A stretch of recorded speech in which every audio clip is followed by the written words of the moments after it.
son vulnerables, y lo que obliga a las Fuerzas Armadas a la protección, y conviene considerarlos cuidadosamente para utilizarlos en beneficio propio o en perjuicio del otro. Las Fuerzas Armadas hoy en día continúan desarrollando y fortaleciendo sus capacidades de guerra electrónica, como ya lo escuchamos en las ponencias anteriores del almirante Martínez. Y es fundamental como primer paso de un sistema de gestión de combate cuyo conocimiento e información adquirida nos va a determinar que el sistema de guerra electrónica sea un elemento esencial en sus esfuerzos para adoptar las competencias de comando, control, computación, inteligencia, vigilancia y reconocimiento. Hoy, las industrias de defensa valoran la guerra electrónica como una herramienta diseñada principalmente para su uso contra un adversario. Y en este enfoque, hoy tenemos el honor de contar con la presencia de la ingeniera Cristina von Beck. Ella nació en Argentina, vivió su niñez en Estados Unidos, estudió ingeniería naval, luego se educó y especializó en el área de electrónica, estudió ingeniería electrónica en Italia, y es ahí, ahora actualmente, labora en la empresa Electrónica Italia. Cuenta con experiencia de diseño de hardware y software en sistemas de guerra electrónica y contramedidas electrónicas. Y el tema a tratar el día de hoy es sobre las tecnologías emergentes en sistemas de guerra electrónica que tiene una unidad, un buque, y la identificación de las amenazas. Esta presentación nos brindará una visión dedicada a las características y tecnologías clave que son fundamentales para el sistema de defensa electrónica en un buque, a partir de las exigencias que surgen en los nuevos escenarios, en las nuevas misiones y en las amenazas modernas que se deben neutralizar. Ante esta situación, los escenarios y las misiones navales, que han cambiado muchísimo en los últimos años, que se traduce en un conjunto de desafíos que deben ser resueltos en los nuevos sistemas de guerra electrónica y que deben tenerse en cuenta que el espectro electromagnético es muy denso. Es un espectro diverso y dinámico. Finalmente, tomando en cuenta estos nuevos desafíos, la ingeniera Cristina, desde un enfoque industrial, abordará las posibles soluciones desde un punto de vista funcional del sistema de guerra electrónica, con un concepto de uso y respuesta a un ataque cibernético. Posteriormente, tendremos la ponencia del doctor ingeniero en telecomunicaciones por la Universidad Politécnica de Madrid, cuya actividad profesional estuvo ligado siempre en la investigación en las áreas de tecnología, de radiofrecuencia y sistema de radar. Ha participado en más de 90 proyectos de investigación y desarrollo e innovación, siempre ligado y un apoyo importante a la Armada y al Ejército de Tierra. Ha sido condecorado al Cruz al Mérito Naval, Cruz al Mérito Militar en el Orden Distintivo Blanco. Actualmente es director de la Escuela Técnica Superior de Ingenieros de Telecomunicaciones de la Universidad Politécnica de Madrid, y también tuvimos el honor de contar con él el año pasado en la ponencia de los nuevos futuros del sistema comando y control, y como conclusión fue el tema de la convergencia de estos sistemas con la evolución de la inteligencia artificial. En esta oportunidad nos presentará el futuro de sistemas de guerra electrónica en el nuevo entorno del ciberespacio, teniendo en cuenta que la electrónica en el nuevo entorno del ciberespacio ha evolucionado con las características de los nuevos conflictos y las nuevas amenazas, y que las Fuerzas Armadas de los países avanzados ya han considerado estos puntos dentro de los aspectos organizativos, operativos, para poder tener con éxito esta vulnerabilidad ante estas amenazas. En este aspecto, el doctor va a analizar el estado actual y la futura evolución de los sistemas de guerra electrónica, contándose fundamentalmente en los aspectos tecnológicos y técnicos, así como la consecuencia de la aparición del ciberespacio como nuevo escenario y el proceso de convergencia y la previsible evolución de los sistemas de guerra electrónica como consecuencia a una visión funcional de convergencia, de guerra electrónica, ciberdefensa e inteligencia artificial. Invitamos a la ingeniera Cristina von Beck, por favor, a tratar tecnologías emergentes para la defensa electrónica del buque y la identificación de amenazas.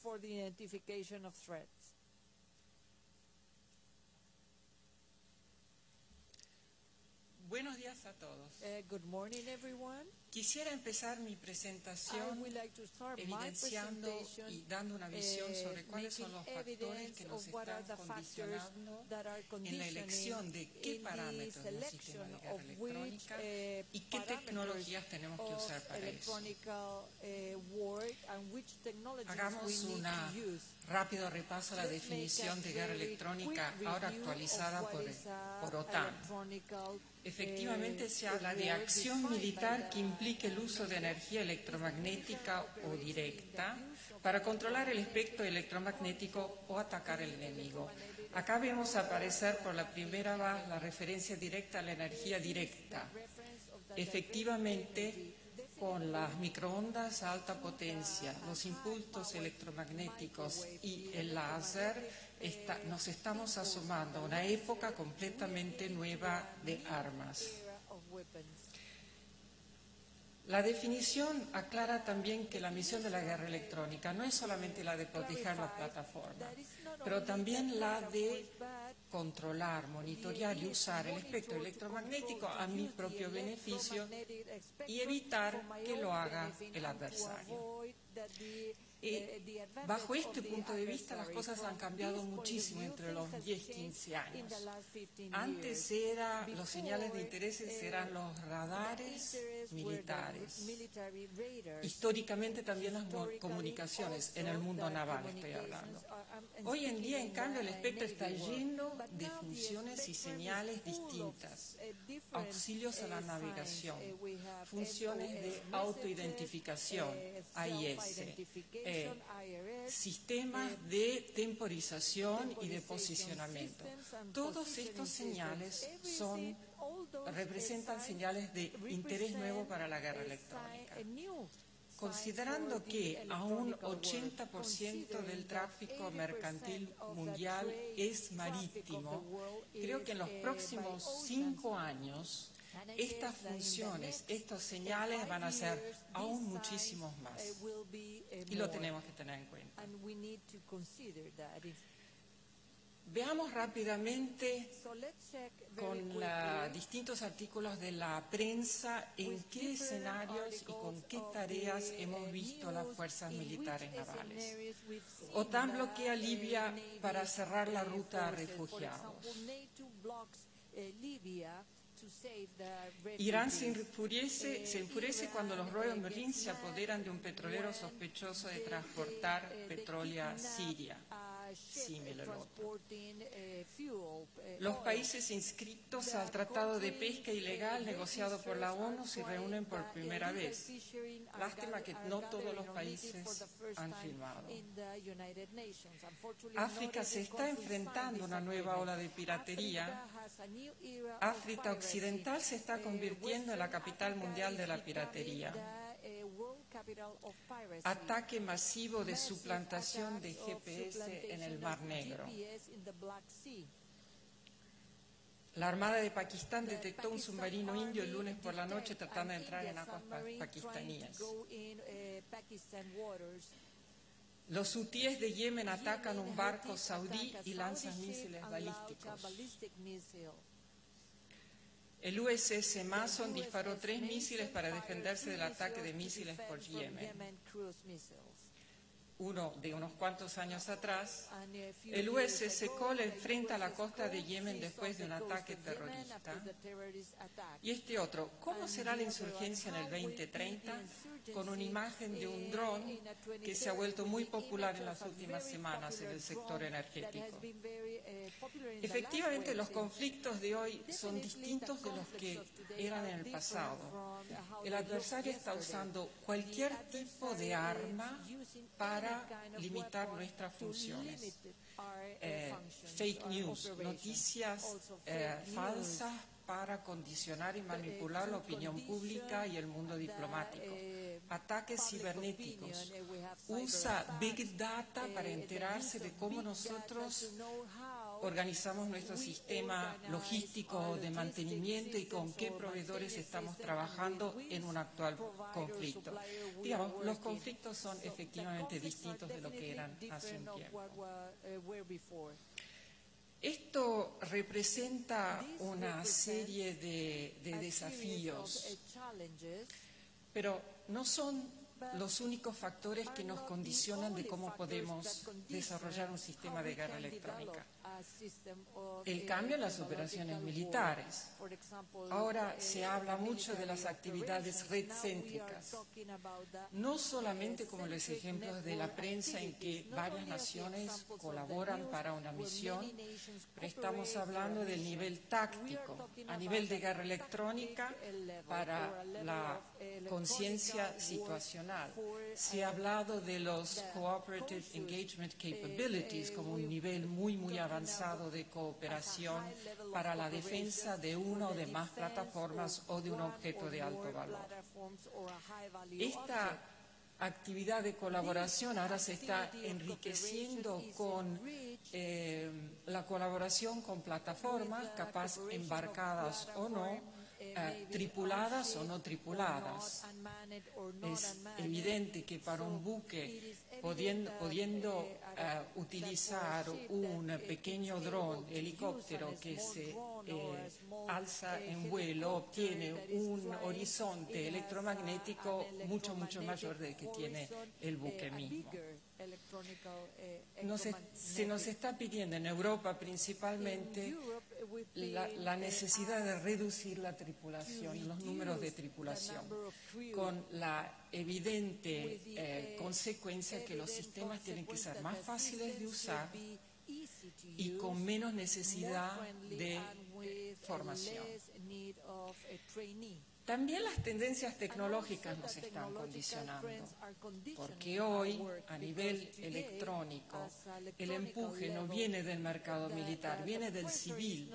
Los dispositivos electrónicos personales, la interconectividad, la realidad virtual, los videojuegos. Estos están creando ciertos componentes core que efectivamente son tan avanzados que la proyectación militar no puede a menos que utilizarlo en mayor porcentaje respecto a lo que era en el pasado,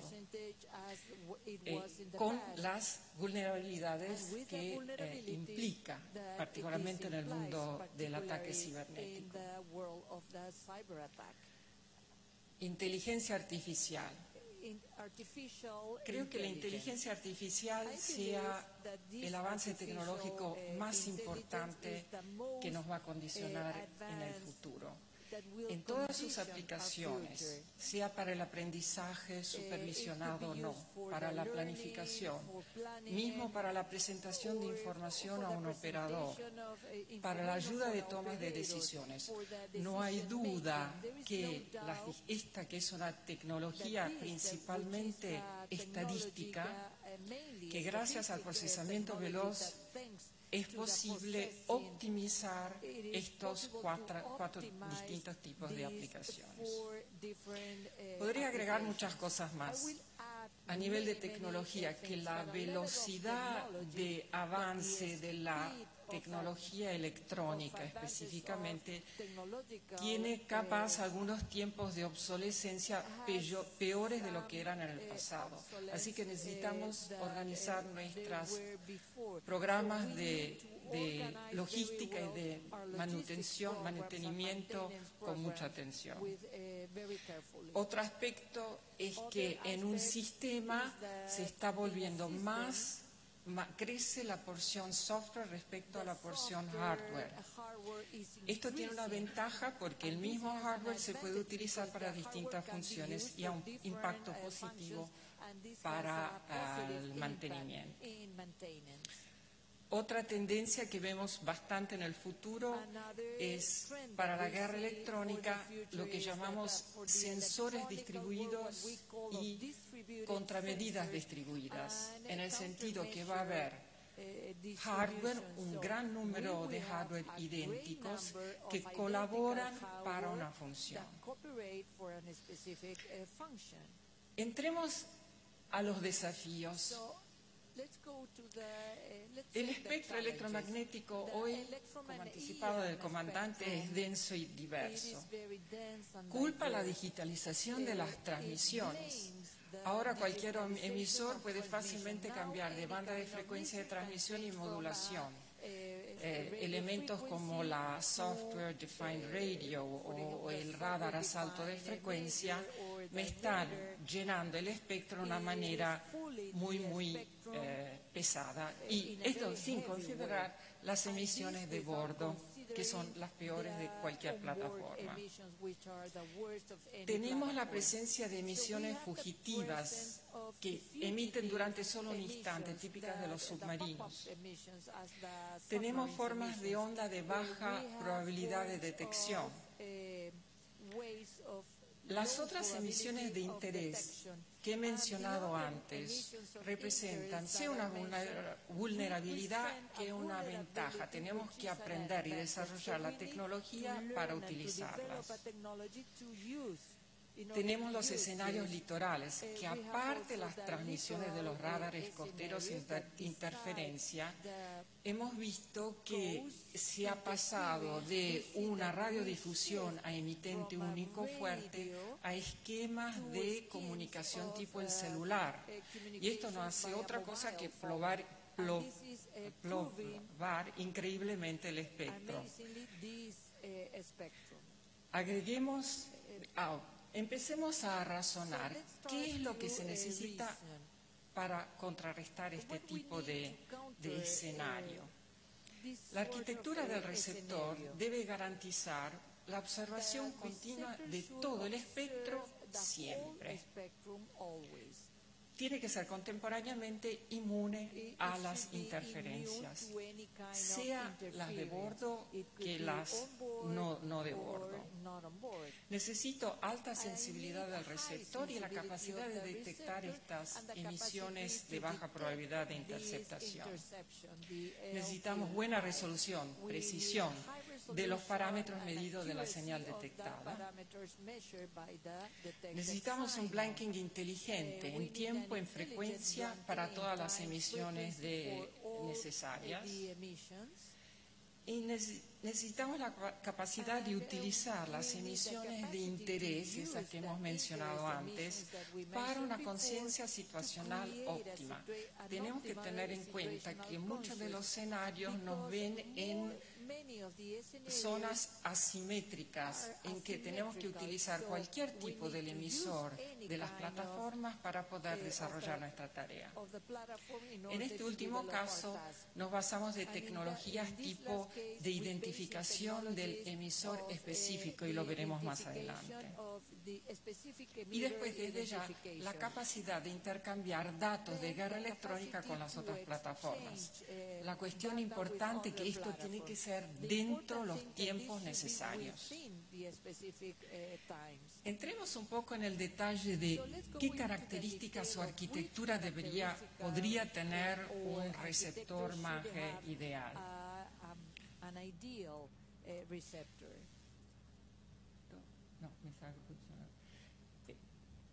He mencionado la necesidad de observar todo el espectro de interés durante todo el tiempo.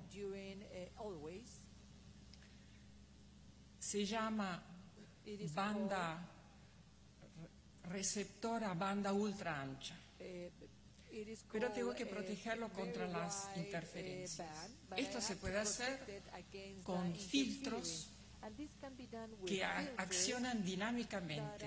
Lo importante es que sean bastante veloces. Mi arquitectura ideal tiene entonces dos capacidades, dos ramos de elaboración. Una, que es la que observa toda la banda, y otra, típica de un receptor super heterodina, lo digo para los del jergo, en que observo solo una porción del espectro por vez. claro, puedo tener más canales de observación. Normalmente son de número par. Con esto yo puedo desde ya tener mejor sensibilidad y puedo analizar esta porción de frecuencia con algoritmos de transformación de señal en tiempo y en frecuencia y en otros dominios que me permiten de obtener ciertas actuaciones muy, muy particulares.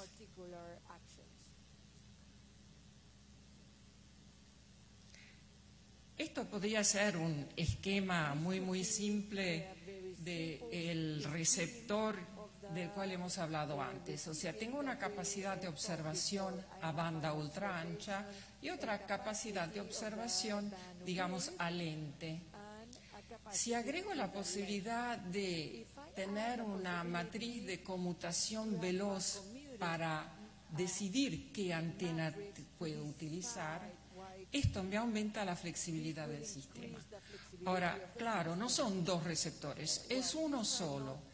El resultado de estos dos ramos de elaboración van a un mismo procesor. Con esto, de la parte superheteroína, logro tener valores de ángulo de llegada muy, muy buenos, de alta precisión. El procesamiento de los señales de baja probabilidad de interceptación y el procesamiento del emisor específico. Veámoslo con un poco más de detalle. Antes de ir adelante, ¿cuáles son las tecnologías importantes? Desde ya, estos filtros tienen que conmutar muy velozmente. Hoy en día se logra hablar de decenas de nanosegundos. Necesito una velocidad de sintonía del salto de una porción del espectro a otra muy veloz.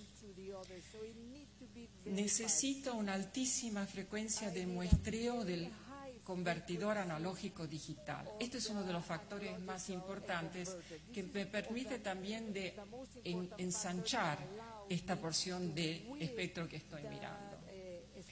Necesito una velocidad de conmutación a la radiofrecuencia muy, muy alta y necesito la capacidad de elaboración de los señales veloz y muy, muy capaz. Hay un elemento de estos que he mencionado que van a cambiar mucho las cosas en el futuro. El valor del campeonamiento del convertidor analógico digital está llegando a valores tales que podré muestrear directo, direct sampling. Con este sistema yo lograré no necesitar más los convertidores descendientes y el sistema de guerra electrónica pasivo será mucho más pequeño, mucho más liviano, de menor consumo y probablemente más económico. Digamos, la reducción en peso es fundamental para las plataformas aéreas, menos para las navales. Los señales de baja probabilidad de detección son terribles. Tiene una potencia instantánea muy adentro del ruido de un receptor clásico. Tienen ciertas características, por ejemplo, son de durada muy amplia respecto a una normal durada de impulso de un radar. También tiene un contenido de frecuencia muy alto. Así que para detectarlo estamos utilizando nuestro canal superheteroína con un análisis en frecuencia. Pero esta detección primaria no es suficiente. Necesitamos agregar una elaboración sucesiva para una detección secundaria. Actualmente, con la tecnología disponible, logramos ganar decenas de decibeles respecto al valor de potencia. El señal se puede detectar y se puede analizar.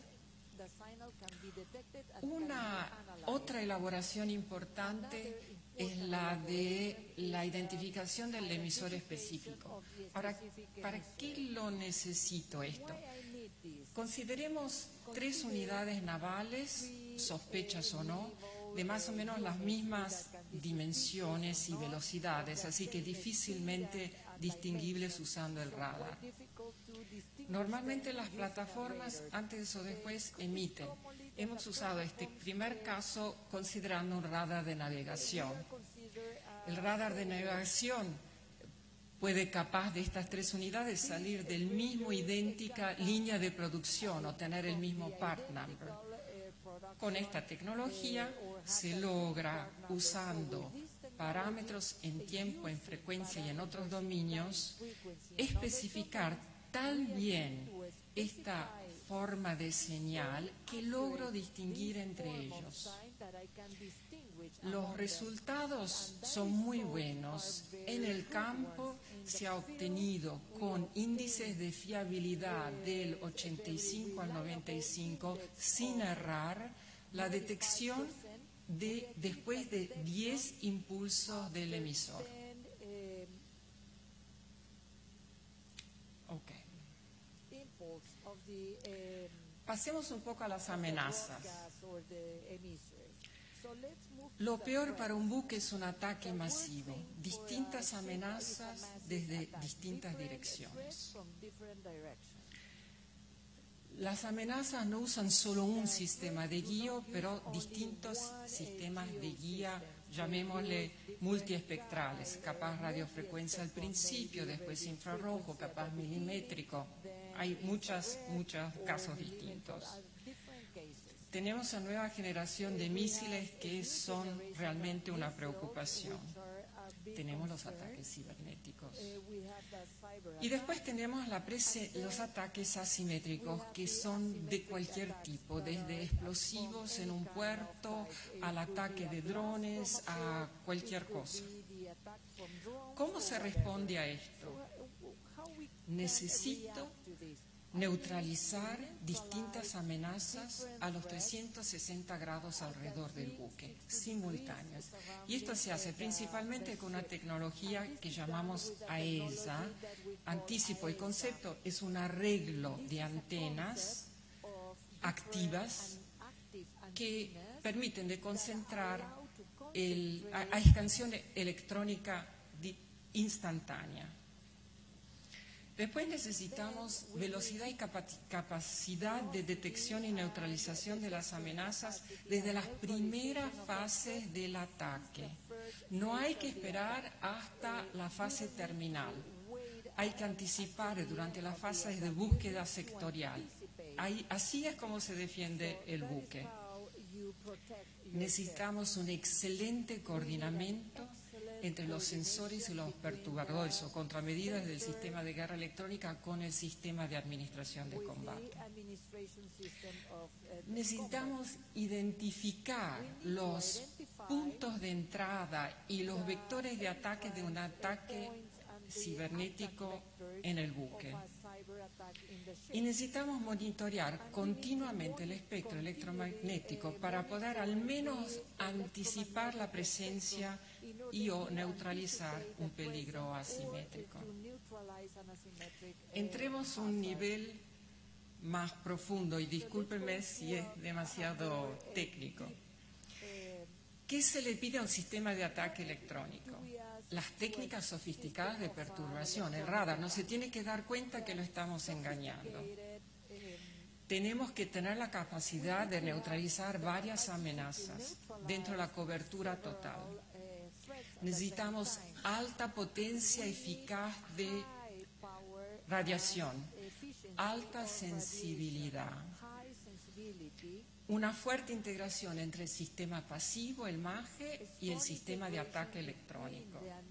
Y lógicamente en todo eso el manejo de las interferencias del buque. ¿Cuáles son las tecnologías detrás de un sistema así? Sin duda, la memoria digital a radiofrecuencia. Este es un concepto viejo, desde los años 80. Antes la parte digital era un par de tarjetas sobre aluminio, montaje superficial. Hoy es un componente. ¿Qué hace? Memoriza la señal del radar a la entrada, la digitaliza, la memoriza y aplica digitalmente las modulaciones de las técnicas que sabemos hacer para después ser transmitido.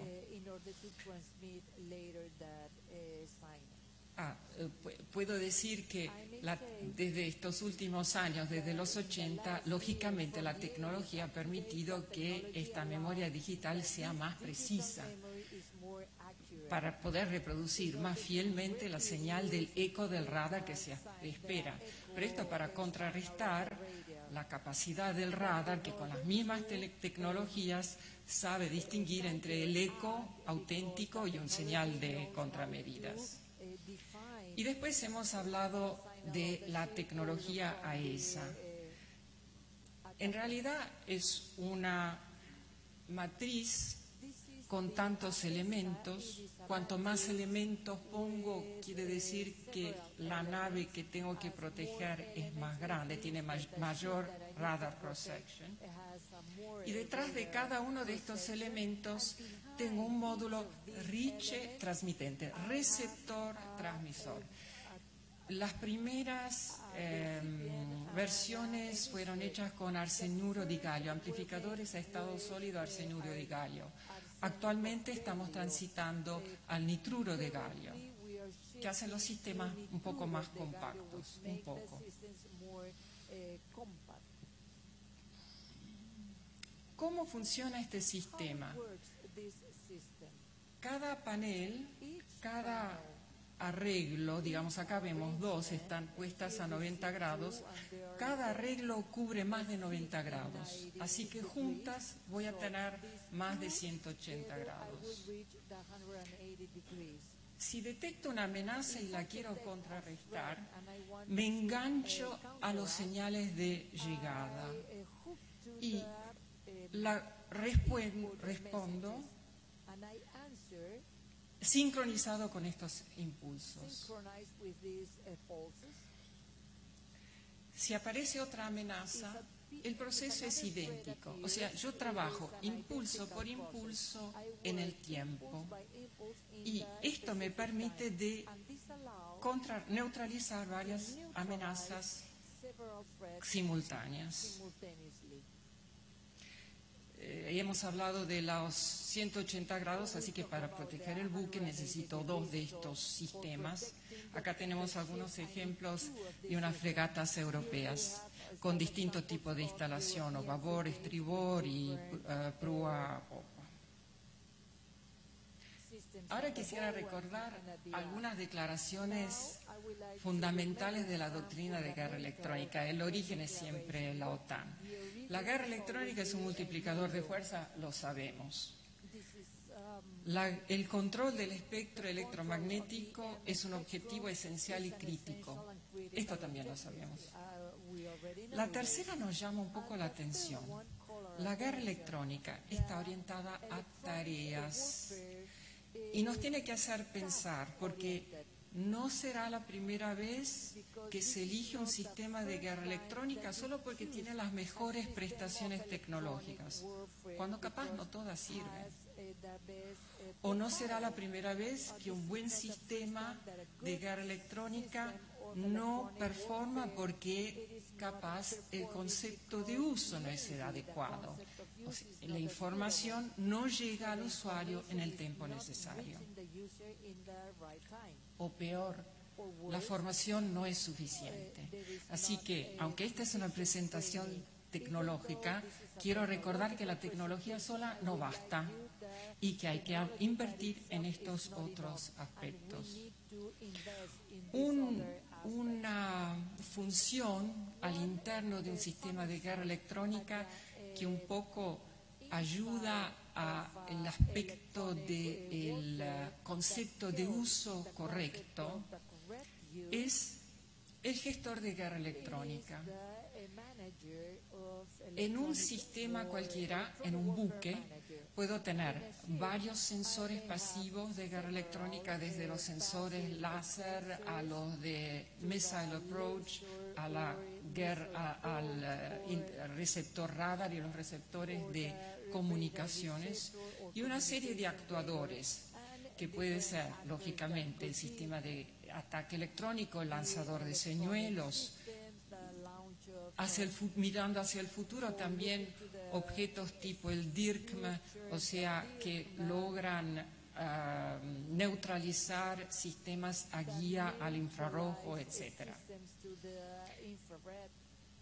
El gestor de guerra electrónica supervisiona y gestiona el funcionamiento general de todos los subsistemas. Y esto es muy útil. También un día que yo quiero cambiar el tipo de lanzador de señuelos, el gestor me ayuda a hacerlo fácilmente.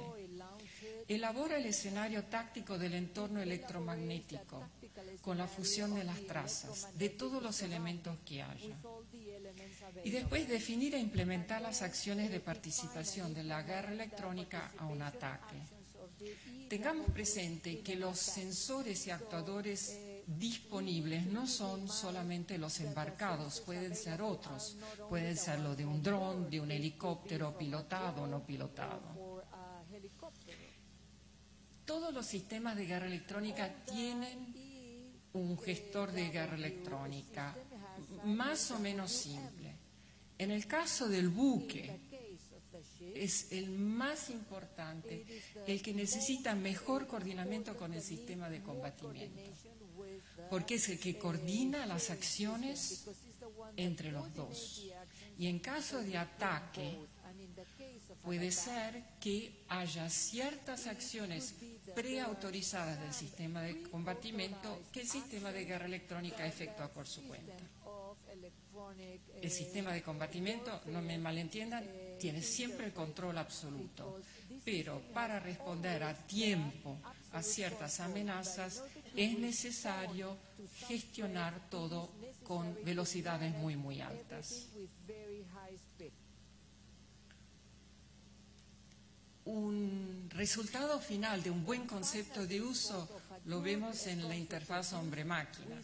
Ahora, el típico esquema de una presentación de conciencia situacional, digamos más interesante, el del ataque, en que tengo una visión táctica de lo que está pasando, también con la posición de los señuelos, los distintos ataques simultáneos y cómo estoy respondiendo, e inclusive en esta parte el operador puede observar cómo está procediendo una cierta técnica de engaño con índices de eficiencia.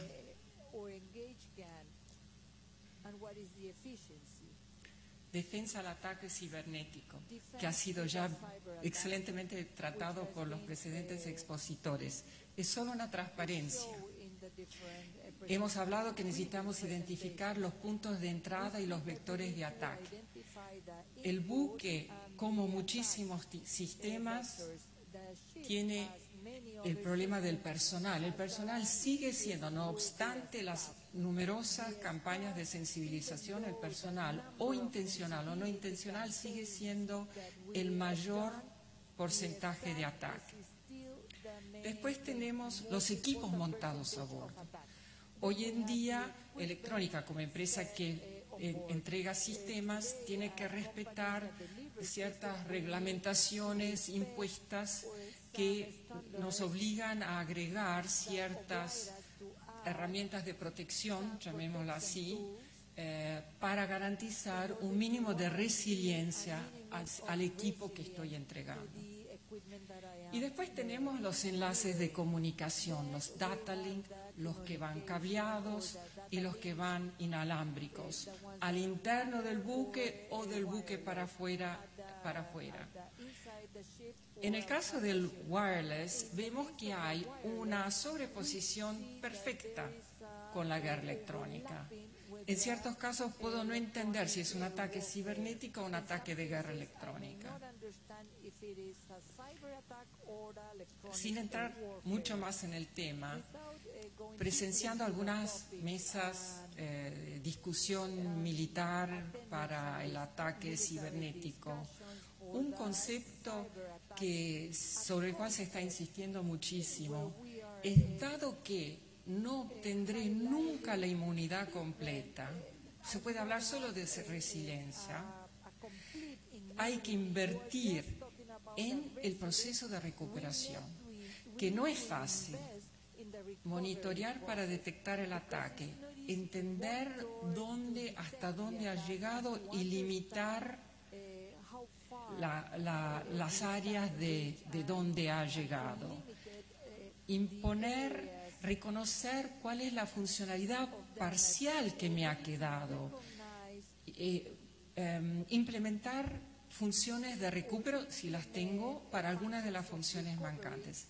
Cualquier cosa para poder continuar la misión. Esto no es fácil. Requiere gente muy, muy capaz que conoce bien el buque, el sistema de combatimiento, el sistema de guerra electrónica, todos los sistemas de a bordo. Y necesita entrenamiento.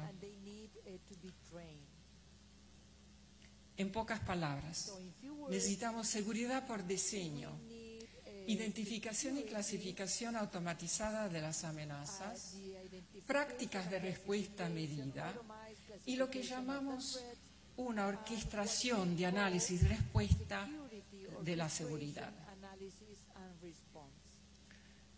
Esta es mi última transparencia y habla de la formación y la capacitación.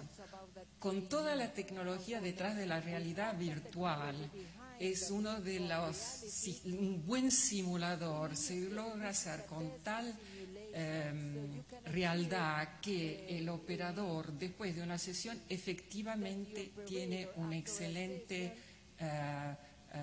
formación. Ojo, no es un videojuego, estos son las auténticas fórmulas con la caracterización del sistema de guerra electrónica que está a bordo, sea pasivo que activo, de ataque electrónico, y también de las amenazas. Las amenazas vienen caracterizadas, así como la disposición cinemática y dinámica de los protagonistas en la simulación. Actualmente, en un ejemplo como ese, se logran hacer misiones combinadas. Por ejemplo, el piloto del NH-90, que es un helicóptero de patrullamiento marítimo, junto con el operador de guerra electrónica que está en el buque. Con esto he terminado mi presentación. Les agradezco de la atención.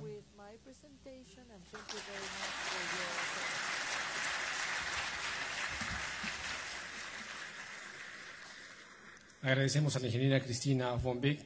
Por favor, invitamos al doctor Félix Pérez con el tema Futuro del sistema de guerra electrónica en el nuevo entorno del ciberespacio. Por favor, doctor.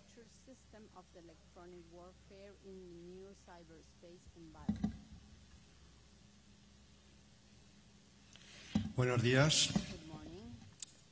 Bueno, en primer lugar, por supuesto, agradecer a la Marina de Guerra del Perú que me haya dado por segundo año la posibilidad de dirigirme a todos ustedes.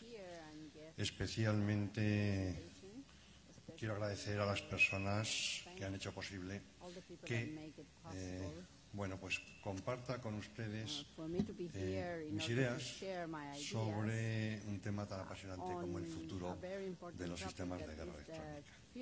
Lo voy a hacer con este índice, una introducción para contextualizar un poco la ponencia. Vamos a hablar de futuro, pero me gustaría hacer algunos comentarios breves sobre la evolución de los conflictos, más breves, puesto que se han comentado ya en otras sesiones, más breves de lo que inicialmente tenía previsto, porque se ha comentado ya en otras sesiones, y de lo que podríamos denominar la crisis de la guerra electrónica clásica en los ejércitos occidentales. No se asusten, es solo un pequeño detalle, ¿no? Para pasar a el meollo de la cuestión, que es la convergencia entre la guerra electrónica y la ciberdefensa, que no es sino la consecuencia de la aparición de este nuevo dominio, que es el dominio del ciberespacio. A partir de ahí hablaré de los futuros sistemas de guerra electrónica y terminaré con unas conclusiones, un poco intentando resaltar algunas ideas fuerza. Bueno, después de la excelente exposición de la ingeniera Cristina von Beck La verdad es que parecería que no queda ya nada más que decir, porque es verdad que lo ha hecho muy bien, ha explicado muy bien las razones, ha explicado muy bien los objetivos y al final las tecnologías y las consecuencias, ¿no? Y al final las características de los nuevos equipos, ¿no? La diferencia entre la exposición que ha hecho Cristina y la que voy a hacer yo es que la mía no va a estar restringida a plataformas navales y que va a ser una ponencia mucho más especulativa, ¿no? Como académico me lo puedo permitir, ¿no? Es decir, yo puedo especular y puedo correr muchos riesgos que posiblemente los operativos, incluso los ingenieros en una empresa no pueden correr, ¿no? Entonces, además lo voy a hacer desde una visión desde el mundo civil, desde lo que está pasando en el mundo civil, de alguna forma, ¿no? Bien. Hasta hace unos años, muy pocos, yo diría que en muchos entornos todavía, ciberdefensa y guerra electrónica han sido doctrinalmente y operativamente campos o conceptos completamente separados. ¿Por qué? Porque la guerra electrónica, lo hemos visto en la exposición anterior, tradicionalmente se ha asociado exclusivamente al uso del control táctico del espectro electromagnético durante el transcurso de los combates. Es decir, se ha dado mucha importancia al aspecto táctico de la guerra electrónica. En algunas doctrinas, incluso cuando no estamos hablando de temas tácticos, se llama inteligencia electrónica, se llama de otra forma, no es guerra electrónica. Por el contrario, en el caso de la ciberdefensa se ha asociado a sistemas de información tradicionalmente. Sistemas de información que están compuestos por ordenadores cada día más potentes, que están trabajando en red, que están conectados por líneas que en principio intentamos que sean lo más seguras posibles, sistemas de transmisión que sean lo más seguros posibles, pero que tienen vulnerabilidades de software, de hardware, incluso de utilización. Por parte de, siempre nos aparecen las personas como la principal vulnerabilidad de cualquier sistema, ¿no?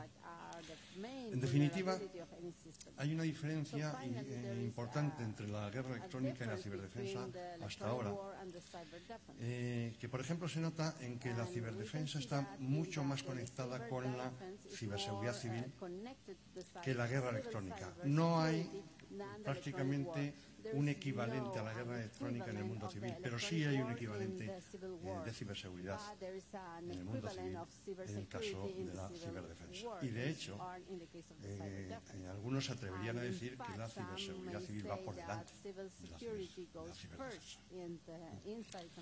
Bien, el problema es que con el concepto de ciberespacio, he cogido uno relativamente antiguo de la estrategia militar nacional de colaboración ciberespacio de los Estados Unidos, antiguo del 2006, pues en esa definición hay un dominio caracterizado por el uso de electrónica y del espectro electromagnético para almacenar, modificar e intercambiar datos a través de redes, sistemas, interferencias e infraestructuras físicas asociadas. No es evidente que con esta definición guerra electrónica y ciberdefensa por lo menos trabajan en el mismo campo. Están en el mismo campo.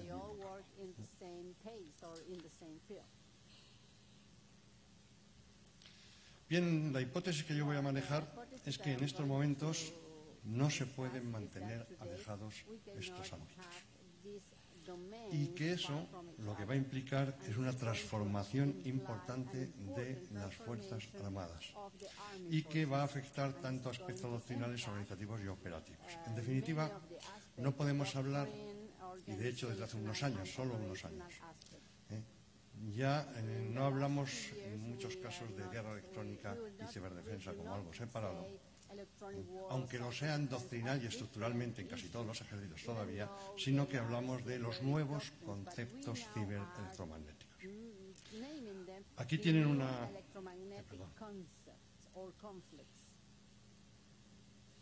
Aquí tiene una transparencia que he sacado de un documento, salió este mismo documento ya ayer un par de veces, del Army de Estados Unidos, en el que efectivamente ya se ve que no se manejan como conceptos separados y que en un conflicto moderno hay un combate ciberelectromagnético donde están simultáneamente operando actividades ciber y actividades de guerra electrónica que ahora, a poco que analicemos cómo se está trabajando, verán que están bastante separadas desde el punto de vista funcional. Bien, antes de entrar a ver esta convergencia, un comentario sobre la evolución de los conflictos y lo que llamo la crisis de la guerra electrónica clásica en los ejércitos occidentales, ¿no? Bueno, yo pido excusas por poner esta transparencia, este dibujo sobre lo que es la guerra electrónica, que en ese entorno supongo que todo el mundo lo conoce, ¿no? Al final la guerra electrónica es un combate más, un combate en el que se ataca mediante contramedidas electrónicas, mediante armas de energía dirigida, y hay unos sistemas que intentan defenderse mediante medidas de protección electrónica, anticontaminación electrónica, gestión de espectro, muchos procedimientos, y además para ello se cuenta con el apoyo de las SMs, las famosas SMs, es decir, inteligencia de señal, inteligencia electrónica o inteligencia de comunicaciones, que nos permite obtener parámetros y obtener un apoyo que facilitará a ambos lados del combate, facilitará el resultado, ¿no?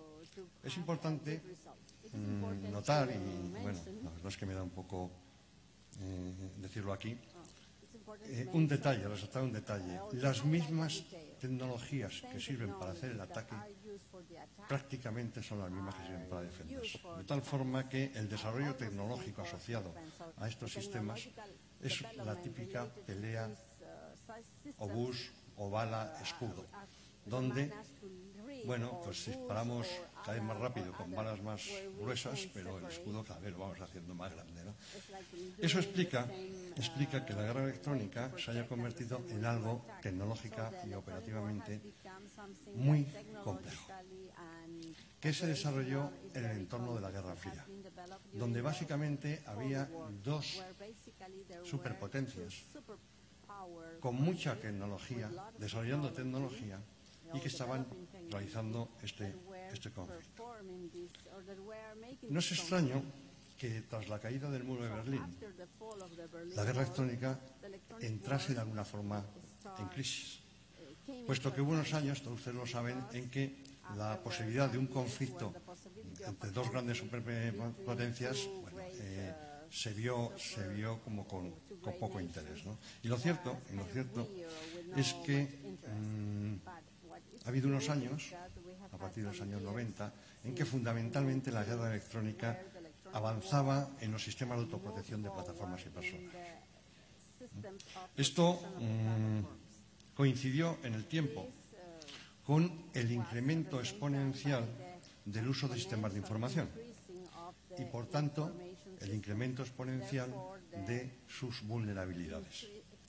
De tal forma, coincide en el tiempo, que la mayor parte de los recursos que se disponían en las Fuerzas Armadas iban a parar a las unidades de ciberseguridad e de inteligencia electrónica estratégica y no a las unidades de guerra electrónica.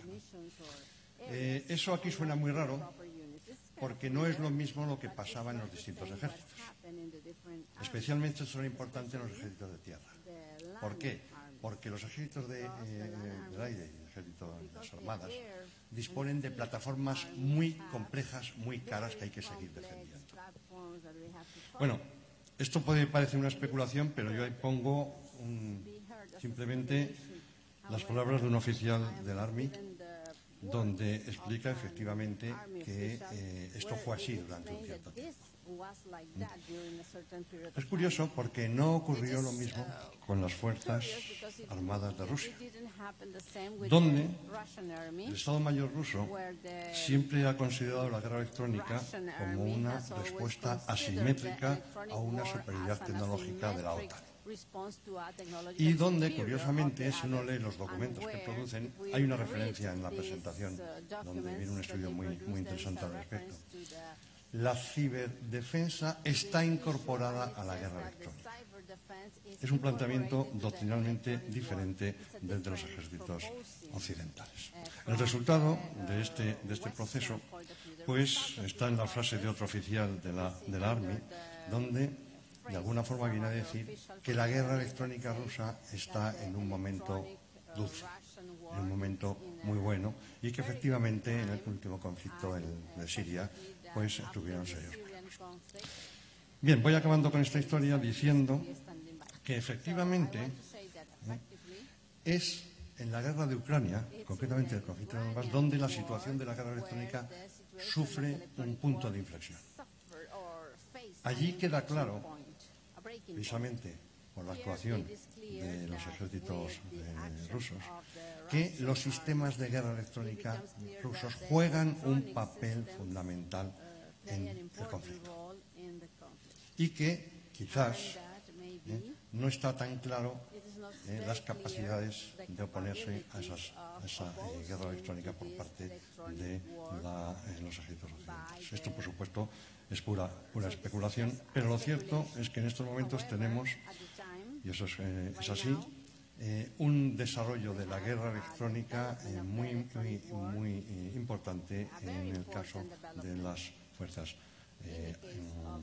armadas rusas y lo aprendido, las lecciones aprendidas en la batalla de Donbass, creo que ha cambiado bastante las cosas. Lo que no solo en el tema de guerra electrónica, yo creo que en muchos temas que tienen que ver con conflictos. Como ya más o menos lo ha explicado la ingeniera Cristina, yo no voy a insistir en la evolución de los conflictos, pero lo que tiene que quedar claro es que efectivamente ya no hay solo conflictos convencionales, sino que hay otro tipo de conflictos, los podemos llamar asimétrico, híbridos, son cosas distintas, pero lo que está claro es que en estos conflictos la guerra electrónica y la ciberdefensa y posiblemente la unión de los dos juegan un papel muy importante. Bien, pues entonces vamos ya al núcleo de esta exposición, ¿no? La convergencia entre la guerra electrónica y la ciberdefensa. Y no es un concepto fácil. Esta es un dibujo, un gráfico, que es muy antiguo. Lo he adaptado un poco, pero este es un gráfico que puede tener 20 años, donde se presentan conjuntamente las acciones, las operaciones de guerra electrónica, que están en el óvalo amarillo, más o menos, las operaciones de ciberdefensa en el óvalo rojo y las operaciones de inteligencia artificial en el óvalo azul. Y se comprueba que efectivamente hay operaciones de guerra electrónica tradicional, porque todos entendemos por guerra electrónica, como son las armas de energía dirigida, la protección de fuerzas, los perturbadores de fuerza bruta, que efectivamente no tienen nada que ver con la ciberdefensa. De la misma forma que es difícil entender que tiene algo que ver con la guerra electrónica las operaciones tradicionales con redes de ordenadores. Al final, los ataques de denegación de servicio, malware, parece que son mundos claramente separados, ¿no?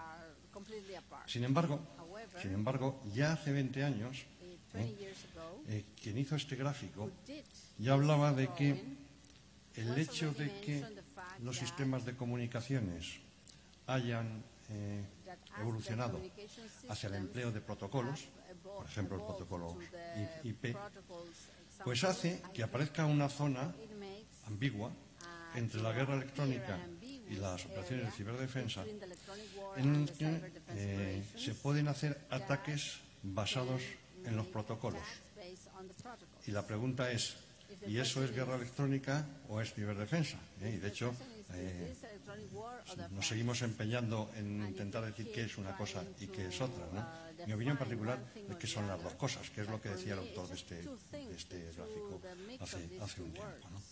Pero sobre todo, hay una zona en el gráfico, que es justo la zona central, donde se habla de efectos combinados de guerra electrónica, de operaciones de guerra electrónica y operaciones de ciberdefensa. ¿Qué es lo que pasa si utilizamos ambas herramientas para intentar conseguir nuestros objetivos?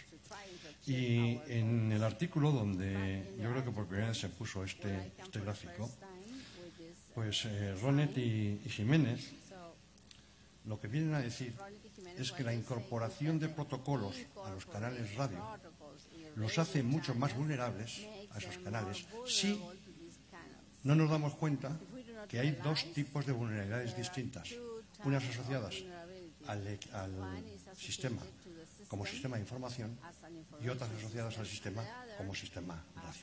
De hecho, ellos ponen 3 ejemplos, comentan 3 casos en los que tienen éxito. El primero es un sistema radio con protocolos IP en un sistema de comunicaciones entre la plataforma aérea y tierra. Bueno, pues ellos demuestran que son capaces de que falle el sistema, así que cortan la comunicación, pero no es capaz el sistema de enterarse qué ha pasado. Porque están, por un lado, cortándolo y, por otro lado, atacando al sistema, la parte del sistema de información que detectaba que el sistema no estaba funcionando adecuadamente. Con lo cual, el efecto de la combinación de las dos acciones es absolutamente multiplicador, ¿no? De la misma forma, esto ya se está convirtiendo casi en un clásico, que hacen un segundo caso, que es en comunicaciones por satélite, perturbar para que la comunicación cambie de sistema. De forma que con una técnica clásica de guerra electrónica de ir perturbando un determinado sistema de comunicación, se vaya cambiando a sistemas cada vez menos protegidos hasta llegar a un sistema que es vulnerable por el que se entra para producir el ataque cibernético. Esto es bastante obvio y, de hecho, creo que en el mundo de las comunicaciones móviles civiles es como bastante evidente. Todos sabemos que cuanto más alta es la generación, 5G frente a 4G frente a 3G, más protegido está y más difícil es intentar atacar al sistema desde un punto de vista de ciberseguridad. Por lo tanto, si nosotros lo que hacemos es por acciones típicas de guerra electrónica, vamos, en el caso de las comunicaciones móviles civiles, vamos perturbando sistemas 4G, saltará al 3G. Y si perturbamos el sistema 3G, es que lo hace el móvil, lo pueden comprobar. Cuando no hay servicio, entonces salta al siguiente. Y si consigue saltar al 2G, pues la ha liado porque ahí es totalmente vulnerable. Bueno, ese es el segundo caso que ponía. Y hablaba de otro tercer caso, todos que son muy importantes desde el punto de vista, al final, de futuro, de posibles aplicaciones, ¿no? Era una red de sensores. Una red de sensores en el que se consiguen cortar los datos, pero el sistema no se entera de que esto está ocurriendo. Es decir, combinando las acciones. En definitiva, en el gráfico hay una zona, que es la zona de efectos combinados, que ya desde hace mucho tiempo, pues algunas personas habían llamado la atención sobre la importancia de lo mismo, ¿no? De cara al futuro, ¿qué significa esto? Vamos a ver. Hay un elemento en el desarrollo tecnológico, en el mundo de la tecnología digital, que es muy significativo en estos momentos. Desde hace poco tiempo, pero desde hace algún tiempo, los procesadores digitales no van al ritmo que exige la ley de Moore. No sé si saben lo que es la ley de Moore. Es una ley que dice que efectivamente la capacidad de la electrónica, de procesar en la electrónica, pues cada cierto tiempo se dobla, se divide por 2 el consumo y por 2 el precio, ¿no? Esto es algo que ha estado ocurriendo durante muchos años. Es la famosa ley de Moore, ¿no? Que justifica la revolución digital. Bueno, pues si uno analiza con cuidado lo que pasa en los procesadores, la ley de Moore ya no se está cumpliendo. Sin embargo, ustedes saben que el progreso de la computación sigue siendo exponencial y siguiendo algo parecido a la ley de Moore. Pero eso no se ha conseguido porque haya habido una velocidad en el crecimiento del proceso de información de la microelectrónica, como pasaba hace unos años. Se ha conseguido porque hemos cambiado la forma de hacer la computación. En estos momentos, la computación se hace en la nube, en el borde, en la niebla. No sé si son conceptos que les suenan, pero al final significa que la computación es distribuida. Es decir, que nosotros lo que hacemos es transmitir los datos a una red, trabajar de forma distribuida y finalmente conseguimos incrementar esa computación que todo el mundo nos está, esa velocidad de computación que todo el mundo nos está exigiendo. Pero claro, eso tiene un problema desde el punto de vista del tema de la ponencia, ¿no? ¿Cuál es el problema? Que hace que haya muchas más redes y que los sistemas estén interconectados. Es decir, que para yo poder hacer una cosa, tengo que conectarme necesariamente con otros sitios, otros puntos donde se está haciendo el cambio. Bueno, el esquema de computación en la nube o computación en el borde son esquemas extraordinariamente eficaces, extraordinariamente escalables, extraordinariamente baratos y está revolucionando la computación. ¿De acuerdo? Entonces, claro, el problema es que los sistemas de computación nos hacemos vulnerables, porque además, en muchos casos, queremos movilidad. La movilidad es muy importante, pero movilidad solo se consigue con sistemas radio. Por lo tanto, lo que estamos hablando es que nuestras necesidades de computación las vamos a resolver con una distribución espacial y temporal del proceso de computación en base a unos sistemas hiperconectados. Ese es el futuro en el campo civil. ¿Lo va a ser en el campo militar? Bueno, evidentemente habrá que adaptarlo, pero casi va a ser inevitable por la eficiencia que tiene esa forma de hacer la computación. Por supuesto, esto es discutible y es puramente especulativo. Pero fíjense que estamos hablando como grandes revoluciones digitales, el IoT y el 5G. ¿Qué es el IoT y es el 5G? Sistemas hiperconectados, extraordinariamente eficaces, que tarde o temprano impactarán en el sector de defensa, esa tecnología, por supuesto con las modificaciones que haya que hacer. Por lo tanto, resulta que se ha comentado, de hecho, en algunas sesiones anteriores, la tendencia es a que nuestros sistemas usen muchísimo la radio, por tanto serán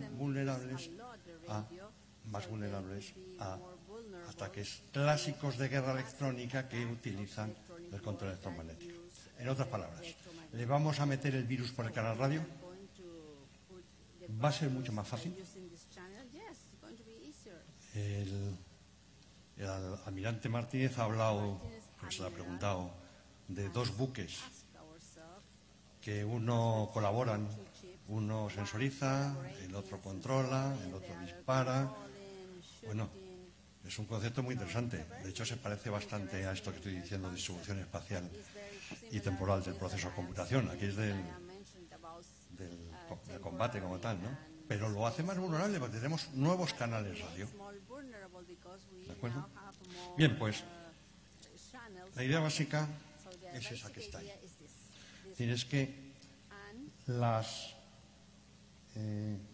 parte que corresponde a esa zona de acciones combinadas de guerra electrónica y de ciberdefensa va a ser cada día más importante.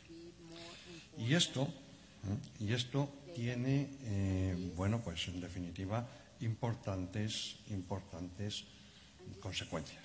De hecho, ya hay ejércitos, en general Fuerzas Armadas, que están viendo esto y estudiando esto desde hace algunos años, no muchos, pero ya algunos años, ¿no? Es curioso que si uno analiza la información disponible, que evidentemente pues estará lo limitada que tenga que estar, porque estas cosas no se publican mucho, pero si uno analiza la información pública, descubre que aquellos países que están más avanzados en eso que llamamos la transformación digital, esta es una gráfica donde se puede ver en el eje de abscisas la velocidad a la que se está digitalizando el país y en el eje de ordenadas el nivel de digitalización que ya hay. Evidentemente interesa estar lo más arriba posible, significa que tu país está digitalizado, y lo más a la derecha posible significa que además de que está digitalizado, estás creciendo mucho, ¿no? Bueno, el campeón es Singapur, ¿no? Quizá tampoco nos extraña, pero fíjense que he señalado 4 países: Estados Unidos, Singapur, Inglaterra y Australia, que si ven los documentos verán que han avanzado mucho en este proceso de convergencia tecnológica. Pueden ser de los más avanzados, que básicamente pues coincide obviamente con... Bien, y dicho esto, ya entro en el tema de los futuros sistemas de guerra. Y aquí sí que va a ser inevitable que me solape con Cristina. Sí, lo cual entiendo que es bueno, significa que está como bastante claro hacia dónde van estas cosas, porque no nos hemos coordinado, ¿no? Bien, vamos a ver varios aspectos. Desde el punto de vista de organización, doctrina y operaciones, ¿no? Bueno, yo aquí no me atrevo en este entorno a hablar de esto. Simplemente me limito a decir que la principal evolución de la guerra electrónica está representada por esa nueva misión que el ejército de Estados Unidos llama CEMA, actividades electromagnéticas, y que más o menos viene a decir que las actividades de guerra electrónica, de control del espectro y de operaciones en el ciberespacio, así que de ciberdefensa, tienen que estar coordinadas y sincronizadas. Esto puede parecer elemental, pero es algo que no pasa. Simplemente que no pasa. Yo creo que va a ir más lejos. Se van a tener que crear unidades conjuntas. De hecho, algunos papeles que es el que uno puede leer ya se está viendo, ¿no? Que en estos momentos piensen en su propio ejército, en sus propias fuerzas armadas. Ciberdefensa y guerra electrónica están muy separados. Se colabora, porque siempre se colabora, sobre todo se dice que se colabora, pero piénsenlo en términos estructurales y en términos de doctrina y verán que son cosas bastante separadas. Bueno, pues esa es la principal modificación que va a haber en los futuros sistemas en cuanto a la organización. ¿Cuál es el alcance? ¿En qué consiste esto? Aparte que no lo sé, no me atrevería a intentar explicarlo aquí. Ustedes son los que entienden de organización, doctrina y operaciones. ¿Cuáles son los nuevos retos técnicos que estos futuros sistemas tienen que resolver? Bueno, yo aquí he indicado dos de los más importantes. Uno es del que vengo hablando en los últimos minutos, la adaptación de los mismos al nuevo entorno ciberelectromagnético. Ese es un reto técnico que está en los sistemas. ¿Cómo de importante es? ¿Qué alcance va a tener? Pues no lo sé. No lo sé. Pero en la medida que se concrete y sea verdad esta especulación que yo estoy realizando, pues afectará a los sistemas. Y el otro reto técnico clarísimo que hay en estos momentos es la necesidad de combatir la amenaza más importante en los próximos años para las plataformas, y eso es especialmente importante para ustedes, que no es otra que una amenaza no resuelta en estos momentos, por lo menos en mi opinión, y es la nueva generación de misiles supersónicos. No tengo tiempo de entrar en detalles técnicos sobre lo que significa, ¿no? Pero al final de los finales, lo pongo solo a modo de ejemplo, si el combate electrónico misil antibuque duraba 30 segundos o decenas de segundos, vamos a dejarlo así, ahora dura 5 segundos o 4 segundos. Dividan ustedes por un factor de 5, un factor de 6, y verán lo que eso significa, además de otras cosas, lo que eso significa. Bueno, esto lo encontré en alguna de la documentación que estuve consultando. Es una oportunidad para la industria de defensa, que aquí hay muchos representantes de las empresas, ¿no? Porque hay que plantearse cómo abordar esto. Por supuesto que ya se sabe, y de hecho estoy mirando al almirante Martínez, nuestras fragatas está pensado que esto va a ocurrir, es decir, por lo tanto están pensadas para que podamos escalar a intentar resolver el problema. Lo que pasa es que esta amenaza acabará siendo muy, muy importante y, bueno, tenemos que ver si los que ha instalado es capaz de resolverlo. Bien, siguiendo con el futuro de las arquitecturas. En la figura es un esquema muy sencillo de uno de los cursos que damos sobre guerra electrónica. Esta es la arquitectura que actualmente se emplea en los sistemas, prácticamente en todos los sistemas, ¿no? Hay unos sensores, son electromagnéticos, pueden ser electro-ópticos, o generalmente son en el mundo de radiofrecuencia, que tienen unas antenas, unos elementos radiantes, unos receptores y unos procesos de señal, y que entregan su información a unas unidades de proceso y control. Por otro lado, tenemos unos perturbadores que generan unas señales, las amplifican y las lanzan al espacio. Y en medio tenemos esa unidad de proceso y control que lo controla todo. Hay más elementos. En nuestro sistema de guerra electrónica seguramente estará conectado a través de una interfaz con otros sensores que mandan más información, y seguramente tendremos unos sistemas de comunicaciones que nos permiten conectarnos y mandar nuestras informaciones, recibir informaciones adicionales de otros sistemas. Bien, lo característico de la actual arquitectura de los sistemas de guerra electrónica es que en medio está el hombre, está el operador. ¿De acuerdo? Lo cual tiene muchísimas ventajas, porque siempre nos fiamos más, no creo haber hecho nada, más del operador que de las máquinas, ¿no? Y además con motivos, ¿no? Pero lo cierto es que en medio está el operador. La cuestión es si una parte de la guerra electrónica, imaginemos los 4 o 5 segundos que tenemos para defendernos del ataque de un misil supersónico, puede estar en medio el operador. O dicho de otra forma, si no tenemos que pasar a otro tipo de arquitecturas que no se ven ahí, pero en los cuales hay, no sé si en algún momento se pondrá, una, digamos, arquitectura cognitiva. En definitiva, la parte de perturbación está conectada con la parte de sensorización y es un conjunto de algoritmos los que toman las decisiones sobre cuáles son las acciones a tomar. Por supuesto que nos causa pánico pensar que eso va a ser completamente automatizado, pero al menos la única forma de abordar determinados problemas de guerra electrónica en estos momentos es que haya un algoritmo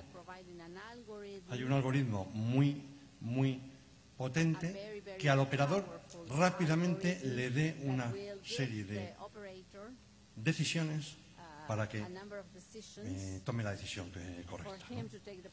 En definitiva, las nuevas arquitecturas es posible que los operadores pasen de una labor de ejecución a una labor de puro control.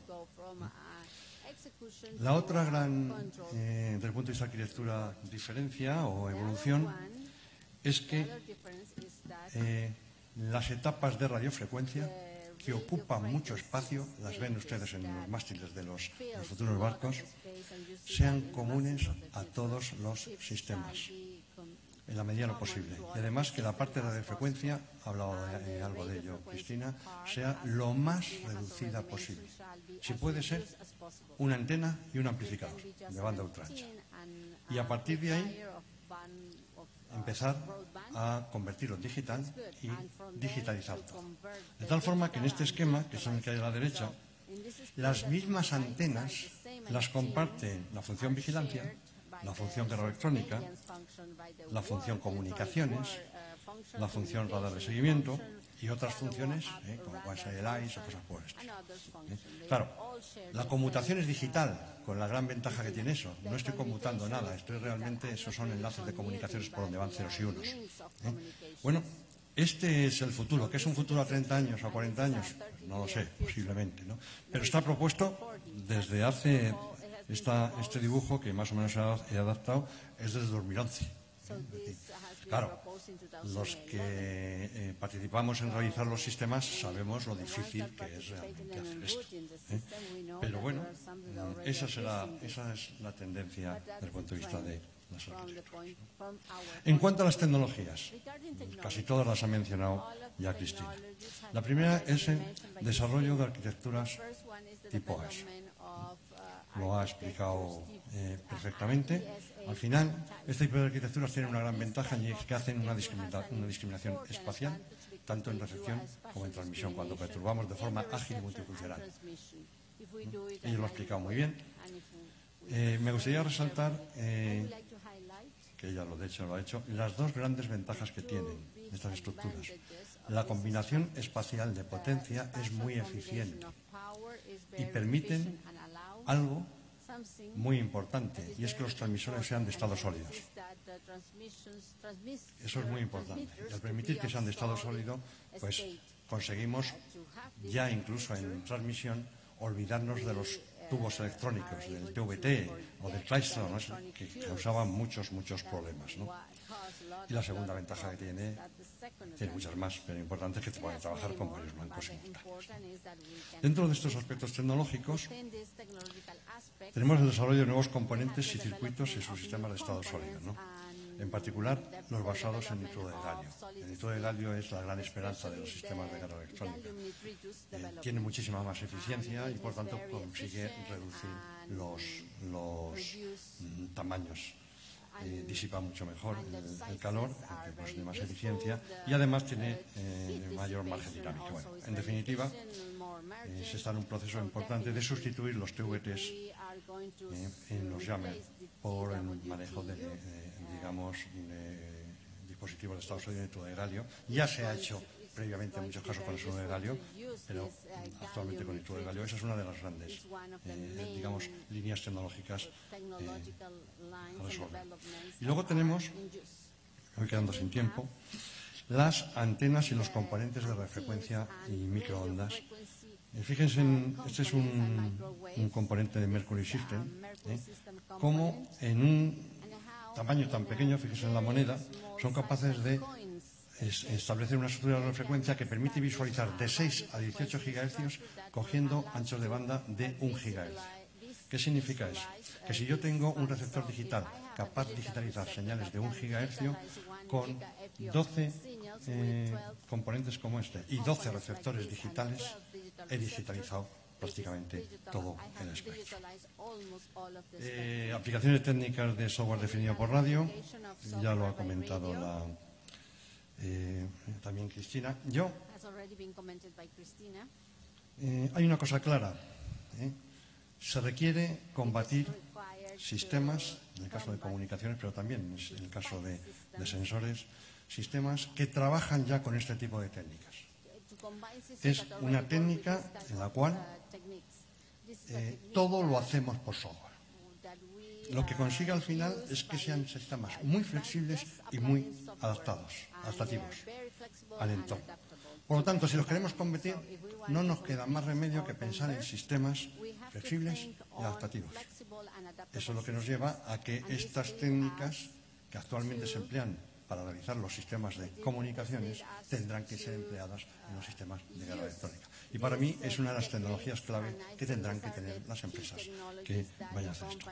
Especialmente en el caso de esta convergencia entre la que he comentado entre ciberdefensa y guerra electrónica. Es un elemento básico. Por supuesto, siempre estarán las armas de energía dirigida, que han estado siempre ahí desde hace mucho tiempo, los láseres de alta potencia con espejos y lentes, y las bandas de radiofrecuencia y microondas y milimétricas, pues lanzar señales de perturbación que perturben los sistemas de navegación, la telemetría, las comunicaciones, las redes de sensores.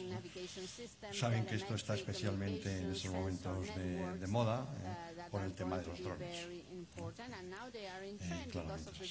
Otro elemento tecnológico importante, en mi opinión, es la integración de los sistemas no tripulados, en general de los UAS, ¿no? En definitiva, es tal el nivel de desarrollo y madurez que tienen los UAS que se nos van a claramente a plantear como una alternativa distribuida a los actuales sistemas de vigilancia, autoprotección y ataque basado en grandes plataformas, ¿no? Estos sistemas que hasta ahora se han basado en grandes plataformas, pues igual se pueden basar en plataformas menos grandes, pero que dispongan de muchos dispositivos de esos estilos con los que se hacen estas funciones, ¿no? Evidentemente, un dron, en la medida que se puede acercar a los objetivos, tiene muchísimas ventajas en términos de potencia requerida para perturbar, o sensibilidad o precisión en la localización de los emisores, ¿no? Claro, lo que pasa es que hay que admitir la posibilidad de perder UAS, ¿no? Puesto que nos estamos acercando hacia la amenaza, ¿no? Bueno, también es una línea tecnológica muy importante, que también es en alguna medida rupturista, ¿no? Y, por último, la introducción masiva de técnicas de inteligencia artificial, ¿no? Bueno, aquí necesitaría otros 25 minutos para hablar de esto, ¿no? Está súper de moda, ¿no? Al final, la inteligencia artificial es una de las técnicas, posiblemente la técnica en estos momentos más disruptiva en los próximos 10 años. Quizá dentro de 10 años entra la tecnología cuántica y tal, pero en este momento la inteligencia artificial es la tecnología más disruptiva, y no estoy hablando del campo militar, estoy hablando del campo civil. ¿Por qué? Porque hay un incremento enorme de la capacidad de computación, hay disponibilidad, porque hay un montón de sistemas hiperconectados que están manejando muchísimos datos, por lo tanto hay gran cantidad de datos, y además hay un avance sin precedentes en las redes neuronales profundas. De tal forma que estamos llegando a sistemas que son capaces de tomar decisiones con muchísima seguridad. Bien, que los sistemas de ciberguerra aprovechen estos datos, esa tecnología, y que gracias a ella se adapten a las situaciones cambiantes del combate, pues es como evidente, ¿no? Es como evidente. ¿Se puede dar un paso más? Puede haber un sistema de guerra electrónica autónomo. Eso ya es mucho más difícil. Eso ya es mucho más difícil y nos da mucho más miedo, ¿no? Precisamente por el tipo. Pero ya veremos a dónde llega esta tecnología. Porque efectivamente, cuando se juega con la vida de las personas, no se puede digamos, hacer las cosas con alegría, ¿no? Pero sistemas autónomos se empiezan a emplear ya en muchas aplicaciones ligadas a la salud, y se emplean pues en algo tan importante como el dinero, ¿no? Supongo que saben que el 80% de las transacciones en bolsa en estos momentos los hace el robot. Es verdad que el número es bastante falso, porque no son transacciones de volúmenes grandes, ¿no? Pero en estos momentos el 80% de las transacciones en las bolsas del mundo las hacen robots. Las hacen con técnicas de inteligencia artificial. Y se está jugando el dinero, ¿no? Desde el punto de vista de defensa y desde el punto de vista, en general, incluso las aplicaciones, digamos, civiles, y con esto no comento más sobre inteligencia artificial. La inteligencia artificial tiene un gran problema, un enorme problema, sobre todo la inteligencia artificial basada en el aprendizaje profundo, ¿no? El gran problema que tiene es que es prácticamente imposible certificarla. Supongo que saben que el aprendizaje profundo, uno no tiene un modelo de comportamiento, sino que las redes son las mismas y uno lo alimenta con datos y la red llega a una solución. La pregunta es, ¿cómo usted asegura que el algoritmo que hay ahí, cómo lo puede certificar? no se va a encontrar con unos datos que no den la correcta. Bueno, ese es un enorme problema en el campo civil, aparte de los problemas éticos, por supuesto, y en el campo militar el problema es enorme. Pero ahí está la inteligencia artificial y al menos aplicada de forma quizá no tan algo limitada respecto a sus posibilidades, seguro que lo van a cambiar. Bien, y ya se me ha acabado el tiempo y a modo de conclusión, pues resumo algunas de las ideas que he expuesto aquí, ¿no?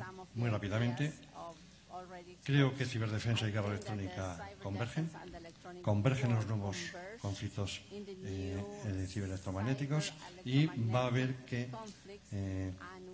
asumir una visión CEMA de estos conflictos, con las implicaciones que ello tiene. La convergencia tecnológica fruto de la digitalización entre diversos sistemas de defensa que utilizan el medio radioeléctrico es necesaria. Hay demasiadas antenas y hay demasiado hierro en nuestros sistemas, ¿no? En la medida que lo podamos simplificar, y la tecnología parece que lo podría hacer, puede ser que en un futuro, insisto, puede ser 20 o 30 años, vayamos a equipos y módulos multifuncionales donde las mismas antenas puedan ser empleadas para hacer funciones que en estos momentos claramente son incompatibles. Evidentemente hay enormes problemas de interferencias y cosas por el estilo, pero bueno.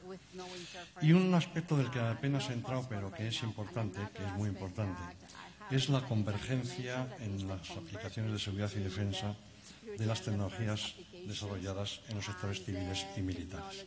La guerra electrónica siempre se ha considerado como una tecnología, como un ámbito en el que la tecnología es poco dual, es como muy específica. No se nos ocurre para qué quiere un perturbador de no sé qué características en el campo civil, ¿no? En el mundo civil, ¿no?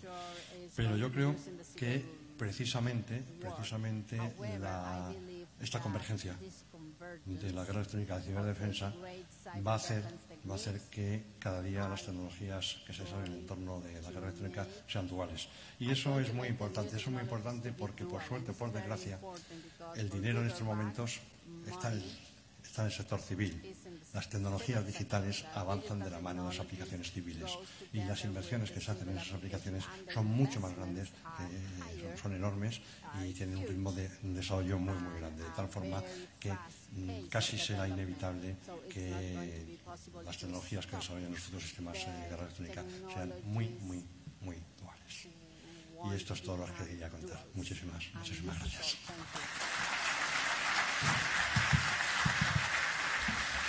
Agradecemos la participación del doctor Félix Pérez. Efectivamente, en la actualidad, como menciona el doctor Pérez, la guerra electrónica ya no es un concepto que actúa independientemente, sino que está ligado a un conjunto de sistemas que para ejercer el mando y control.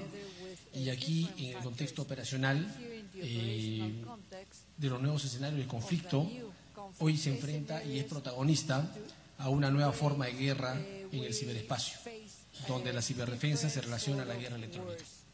De las ponencias hemos podido obtener dos enfoques diferentes. El primer tema, un enfoque industrial a corto plazo, más aplicado, que es lo que interesa a las empresas del sector defensa, mientras que en la segunda ponencia, orientada a soluciones de largo plazo, académica, conceptual, y los cuales cabe la posibilidad que en algún momento esto se traslape, porque están orientados a la evolución de sistemas de guerra electrónica, fortaleciendo su capacidad en un entorno de uso del ciberespacio y ahora convergiendo con la inteligencia artificial.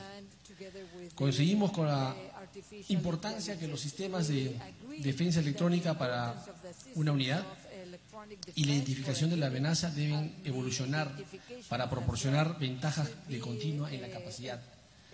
Deben ser capaces de operar en un entorno complejo, multidominio, multiorganizacional y multifuncional.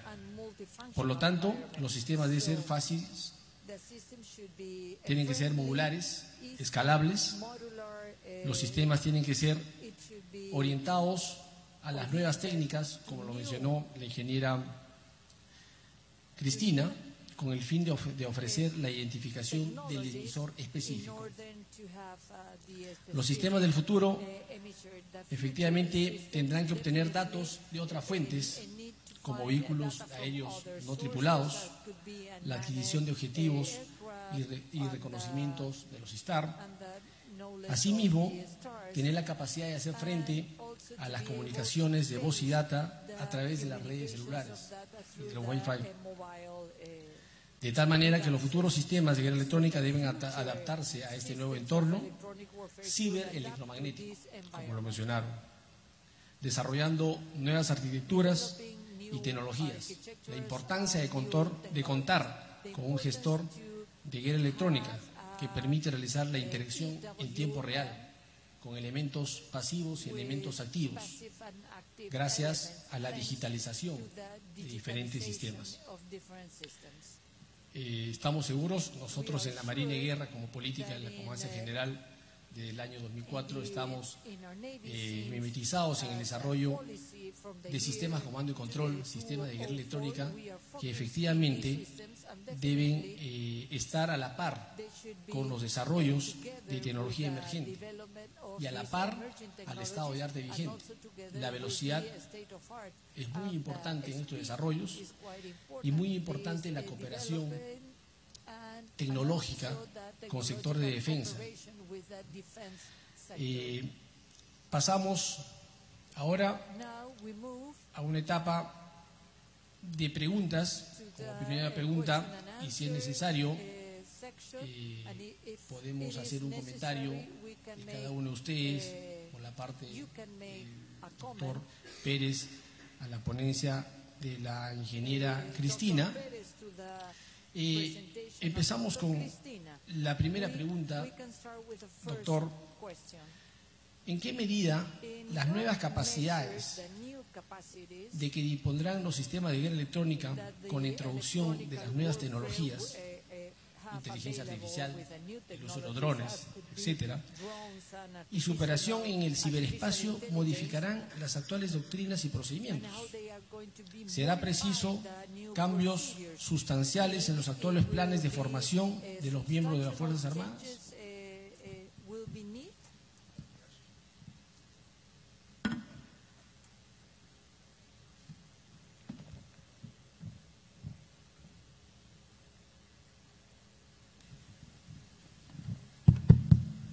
Muchas gracias.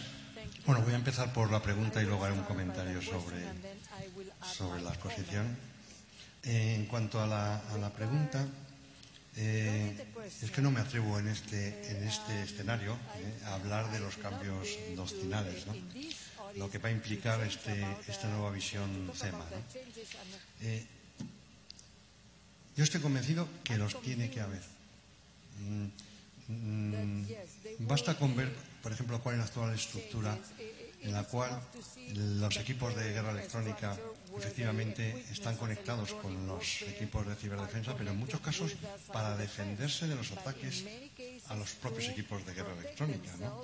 Esa idea de actividades conjuntas en estos momentos está bastante lejos, digamos, bastante separado, como digo, en las doctrinas. Yo no me atrevo a decir qué cambios van a ser. Yo lo que creo es que esos cambios van a ser importantes y que van a tener incluso consecuencias en cambios en las estructuras.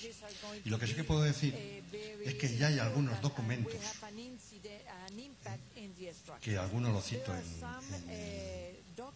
la presentación, el documento que he elaborado, en el que efectivamente no me atrevo a decir que eso es una nueva doctrina, pero sí son recomendaciones. Por ejemplo, yo aconsejo la lectura del documento que cito ahí del Ministerio de Defensa de Inglaterra de febrero del 2018. Es decir, apenas tiene un año y unos meses, ¿no? Y ahí empieza a indicar un conjunto de lo que por ahora son recomendaciones, pero que realmente son cambios, se pueden convertir en cambios doctrinales. O sea que eso es lo que puedo comentar. Sobre el comentario a la exposición de mi compañera aquí en la ponencia, ya lo he comentado. O sea, yo creo que ha hecho una exposición brillante. Lo digo en serio. Ha hecho un resumen de lo que es la guerra electrónica, de cuáles son los fundamentos, tanto desde el punto de vista operativo, de hacia dónde tiene, y justifica muy bien hacia dónde tienen que evolucionar. Lo ha justificado muy bien. Lo que me ha sorprendido, porque las presentaciones no las hemos preparado conjuntamente, es lo alineados que estábamos. De hecho, cuando hemos hablado, lo alineados que estamos, lo cual me lleva a la conclusión de que efectivamente se sabe cuáles son las tecnologías, se sabe hacia dónde hay que ir, y lo que ahora tenemos, sobre todo lo que ahora tienen las industrias, es el reto de llevar a cabo esto. Yo creo que está bastante claro el contexto y bastante claro de por dónde va a ir el futuro de estos sistemas a corto y medio plazo, ¿no? Yo lo que sí que quizá te preguntaría, Cristina, tú has hablado fundamentalmente de conceptos asociados a las plataformas navales. Mi pregunta es, ¿en qué medida, si uno extrapola estos conceptos a los sistemas terrestres, cambiaría mucho un poco el enfoque que estás dando a la cuestión? Terrestres y aéreos. Terrestres y aéreos. Digamos que a nivel de tecnologías necesarias estamos todos al mismo nivel. Lo que cambia son cosas que tienen que ver con el concepto de uso, tipo que para la plataforma naval hace falta una mejor integración con el sistema de compartimiento. Después tenemos amenazas distintas, Seaskimmer. Tenemos el gran problema del multipath, que no tenemos para las plataformas aviónicas. Y tenemos las ventajas que podemos tener un poco más de peso y volumen respecto a las plataformas aéreas. Ojo, la antena no es así porque esa es física y ciertas dimensiones las tiene que tener, particularmente en las frecuencias más bajas. En las plataformas terrestres son más parecidas a las navales, pero tengo mayor posibilidad de proteger físicamente la plataforma respecto a la naval. Y no tengo el problema de todas las interferencias on-board, de los emisores on-board. O sea, diría que la tecnología avanzada es la misma. Lo que cambia es el concepto de uso y las amenazas. Desde ya las amenazas condicionan distintos tipos de reacciones. Sí, creo que esto más o menos cubre. Y la siguiente pregunta para la ingeniera Cristina es una pregunta que coincide también con la pregunta del comandante Romero de Ecuador. ¿Cuándo está operativa esta nueva generación de defensa electrónica que utiliza de forma masiva técnicas de inteligencia artificial? ¿Cree que los sistemas de guerra electrónica llegarán a operar de forma autónoma?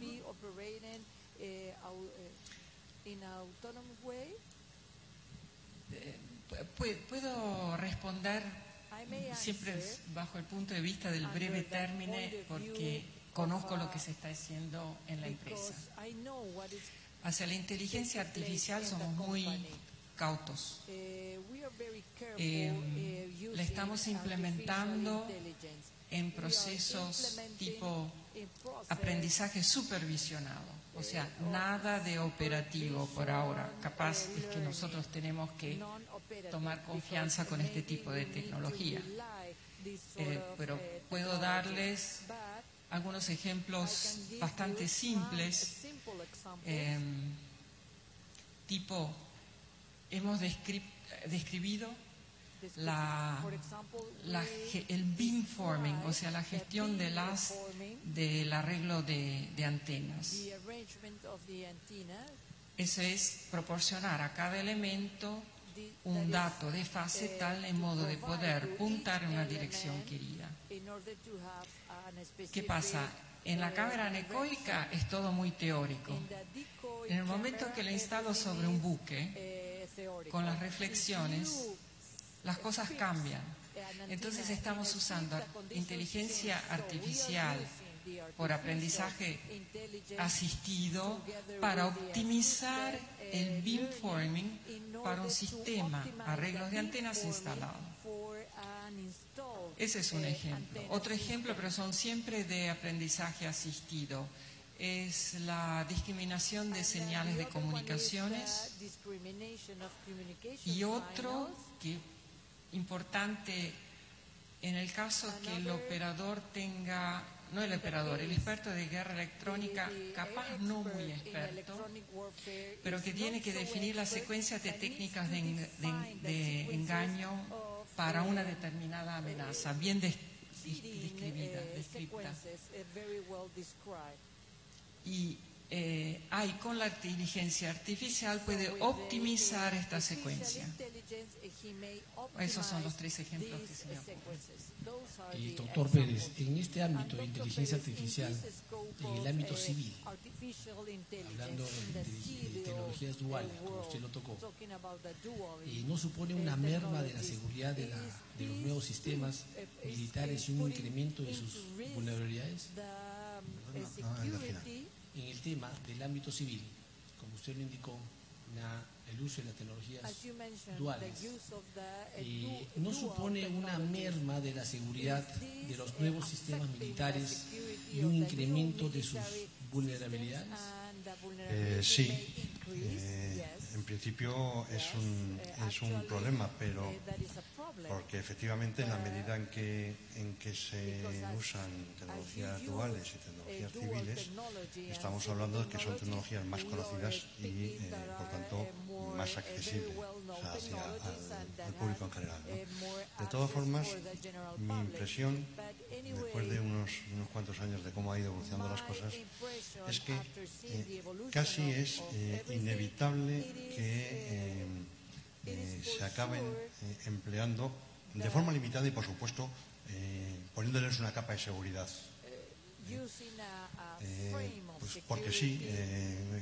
¿Por qué? Porque al final son tan eficientes los sistemas de comunicaciones que casi es inevitable, ¿no?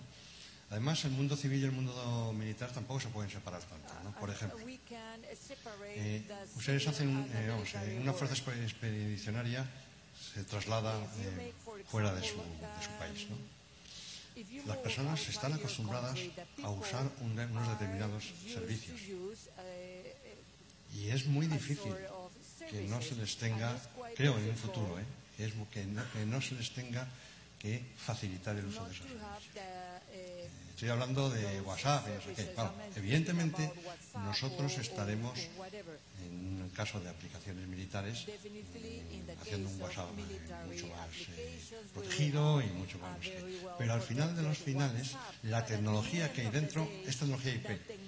La tecnología que hay dentro es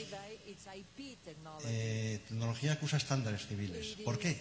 Porque es mucho más barata, porque están los microprocesadores, porque están, ¿no? Entonces, ese es un equilibrio que habrá que conseguir. Claro, aumenta la vulnerabilidad, pero si uno establece mecanismos de encriptación, mecanismos de protección, puede obviar esa vulnerabilidad. Yo creo que es inevitable el uso de tecnologías de doble uso, entre otras cosas para que las empresas puedan financiar sus desarrollos. Ingeniera Cristina, una pregunta del capitán de corbeta Valencia. Con los avances y mejora de los misiles, ¿cuáles deben ser las prioridades que los sistemas de guerra electrónica deben tener?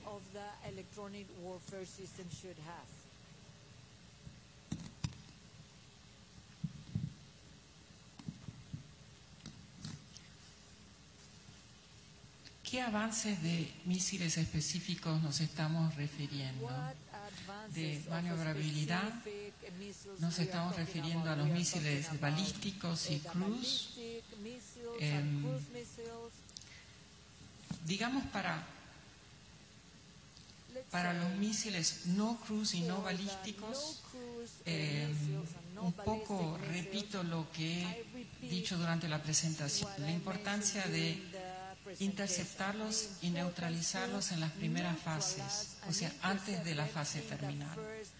durante la búsqueda sectorial, o de la plataforma que lo está lanzando o del mísil mismo. O sea, tienen que no adquirir la plataforma misma, no tienen que adquirir la señal del buque. Para la parte de misiles balísticos y cruise supersónicos, estoy de acuerdo con mi colega, y ahí veo importante algo que hemos mencionado antes de la Cooperative Engagement Capability. Creo que hoy en día, para ciertos tipos de amenazas, la única defensa va a ser en manera colaborativa con otras plataformas y utilizando así las mismas tecnologías que tenemos en bordo, pero hay una protección mutua. Muchas gracias. Doctor Félix Pérez, con los avances de las tecnologías que nos obliga a cambiar los conceptos que manejamos actualmente, ¿considera usted que en un futuro la guerra electrónica será completamente subordinada a la ciberdefensa? La pregunta es hecha por el capitán de corbeta Alfredo Belaunde. Bueno, yo creo que es un poco el mensaje que yo quería enviar, es que no podemos hablar de subordinar una cosa o a otra, sino que el futuro debería de ir de colaborar. Es decir, lo que yo creo que habrá en un futuro es una cierta fusión de ambas actividades, ¿no? Esa subordinación de la guerra electrónica a la ciberdefensa, en el fondo, es lo que estaba detrás de ese comentario que hacía ese oficial del Army, ¿no? Es decir, en el sentido de que como es tan importante la ciberdefensa, como la amenaza es tan grande, como en su desarrollo es tan importante, los recursos estarían ahí. Yo creo que va a haber un campo siempre muy específico de guerra electrónica clásica, en temas sobre todo de autoprotección, pero que las mismas personas que estén haciendo esa guerra electrónica, las mismas personas que estén haciendo la ciberdefensa, estarán en unidades y estarán compartiendo doctrina para poder hacer actividades ciberelectromagnéticas, es decir, actividades conjuntas. Es muy difícil, y si se me pregunta cómo, pues me cuesta decir otra cosa, porque si supiese cómo, se lo vendería a las industrias, ¿no? Pero ¿por qué no introducir los virus, de forma muy grosera, y los problemas a través de los canales radio en el caso de un buque? Imaginemos que sabemos cómo hacerlo, que no digo que sepamos cómo hacerlo. Realmente la guerra electrónica, los equipos de guerra electrónica son los únicos que conectan con el buque, la amenaza, en el sentido de que detectan sus emisiones y son capaces de mandarle energía electromagnética. Por lo tanto, generan unos enlaces que, si supiésemos cómo introducir los virus, malware, lo que sea por ahí, bueno, pues una posible hipótesis que uno puede manejar es que el futuro de la guerra electrónica tendrá mucho de eso, de utilizar los canales radio, cosa que en este momento no se hace. Vamos, esa es un poco la idea, ¿no? Muchas gracias. Pasamos a la comandante Fernández. Señoras y señores, damos por finalizado este bloque de nuestra mañana. Agradecemos a todos los moderadores y expositores que nos acompañaron y los esperamos a partir de las 15:45 para el módulo 4, Innovación Tecnológica. Muchas gracias.